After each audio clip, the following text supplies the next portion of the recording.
The British government would like to unilaterally change the Brexit agreement and is thus encountering fierce resistance from the Lords. They see the peace on the Irish island at risk. The British House of Lords has again issued a clear rebuff to the controversial internal market law, with which the government wants to undo the current Brexit treaty.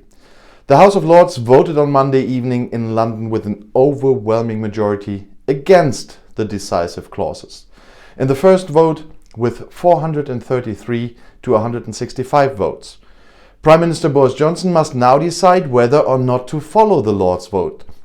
With the law, the government wants to unilaterally change the already valid agreement between London and Brussels on the exit of Great Britain from the EU and cancel parts of it. That could destroy special rules for Northern Ireland, which should prevent a hard border with the EU state Ireland and new hostilities there. A first vote on the law in October was similarly clear. Several MPs argued that the bill would jeopardize peace in Northern Ireland and damage Britain's international standing in the world. The MPs in the lower house, however, had voted for the law with a clear majority.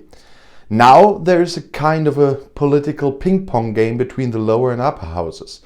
The latter can propose changes or postpone a law temporarily, but not permanently prevent it. The government said on Monday that the Single Market Act would be adhered to despite resistance from the law. The European Union strongly condemned the government's move in September and continues to oppose it. The Europeans accused Johnson of breaking international law and initiating proceedings. Johnson speaks of a necessary step in order to be able to place national law above EU law.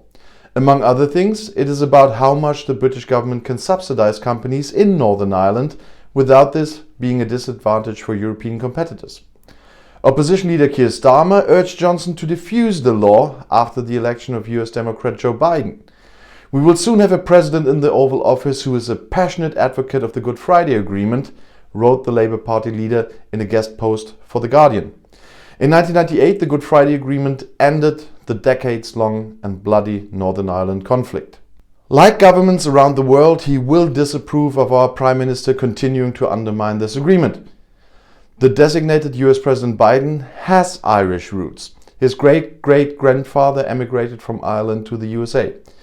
Biden said a future US-UK trade deal would be contingent on UK sticking to its EU deal and preventing another hard border between the UK Northern Ireland and the Republic of Ireland.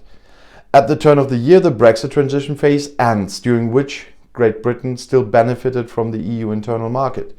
London and Brussels are currently still wrestling with a trade pact from 2021. Without a pact, tariffs and other trade hurdles will come into force at the turn of the year, which would damage the economy on both sides. And if you now want to know more about European or global politics, YouTube has chosen another of my videos right here for you on the end screen, right next to your chance to subscribe to my channel. I'll see you in my next video. Click and enjoy. Viel Spaß!